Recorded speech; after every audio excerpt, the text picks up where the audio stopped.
EY में पुणे स्थित office में काम करने वाली 26 वर्षीय चार्टर्ड अकाउंटेंट एना सेबेस्टियन पेराइल के मौत के मामले की खबर, जिसने सबको हैरान कर दिया।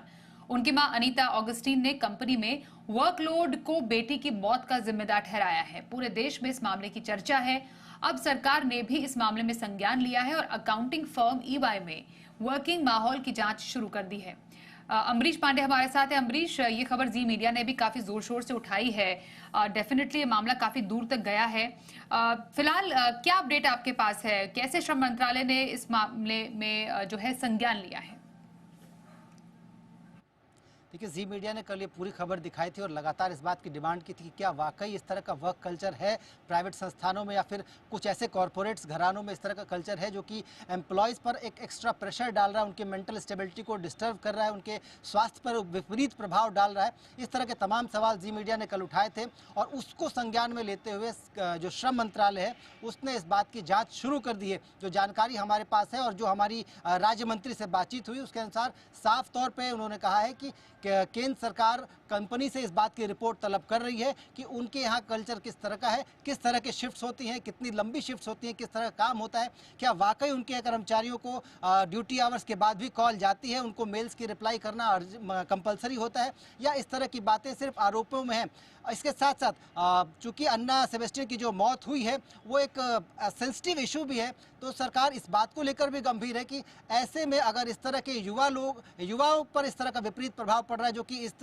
तरह का रिजल्ट दे के आ रहा है जिसमें कि उनकी मौत हो रही है, तो ऐसे में इस पूरे वर्क कल्चर को बदलने की ज़रूरत है। राज्य सरकार की तरफ से अगर बात करें तो राज्य सरकार ने भी अपनी तरफ से तमाम ऐसी प्राइवेट कंपनियों को कहा है कि वो अपने यहाँ पे समीक्षा करें वर्क कल्चर की और उसकी रिपोर्ट राज्य सरकार को दें। तो राज्य और केंद्र दोनों सरकारें अपने स्तर पर इस बात की जाँच कर रही हैं कि प्राइवेट कंपनियों में किस तरीके का माहौल है, किस तरीके का वर्क कल्चर है। साथ साथ एक और जानकारी मैं आपको देता चलूँ कि केंद्र सरकार अगर दोनों ही रिपोर्ट इस तरह की होती है कि वर्क कल्चर बहुत टॉक्सिक है या फिर प्रेशर हो रहा है, तो ऐसे में एक गाइडलाइन जारी कर सकती है जो कि वर्क कल्चर के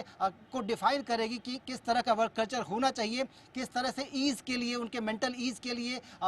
शारीरिक जो उनका हरासमेंट हो रहा है उसको ईज़ करने के लिए, साथ साथ उनको और तरीके के रिलैक्सेशन के लिए, उसकी छुट्टियों के लिए तमाम तरीके की गाइडलाइंस दोबारा से जारी कर सकती है जिसमें कि कर्मचारी को आराम मिले, साथ साथ उसके जो वर्क का ड्यूटी आवर्स है, उसका जो वर्क कल्चर है वो डिफाइन किया जा सके। जो सरकार की तरफ से मंजूरी 8 घंटे की है, उस 8 घंटे की ड्यूटी आवर्स में क्या कुछ किया जा सकता है, क्या नहीं किया जा सकता, इसके बाद कर्मचारी की मर्जी के बिना कुछ किया जाना है या उसकी सहमति के बिना भी किया जा सकता है। इस तरह की तमाम चीज़ें डिफाइन होंगी। लेकिन एक बड़ी पहल सरकार की तरफ से है जिसमें कि वो जाँच कर रही है। जी मीडिया की खबर के बाद ये सरकार का स्टेप हुआ है और अब हम ये जानकारी दे रहे हैं कि सरकार अगर इस तरह की पूरी रिपोर्ट पाती है तो उसमें सरकार एक गाइडलाइन जो कि ब्लैंकेट गाइडलाइन होगी सभी तरीके के प्राइवेट और सरकारी संस्थानों को जहां पे कि इस तरह के कॉर्पोरेट कल्चर या फिर इस तरह का होता है उनको साफ कहा जाएगा कर्मचारियों के लिए ड्यूटी आवर्स क्या होंगे, उनके किस तरह के माहौल में रहना चाहिए और उनके ड्यूटी आवर्स के बाद कर्मचारी के साथ किस तरह का बिहेव होना चाहिए, इस तरह की चीजें डिफाइन होंगी। जी स्वाति।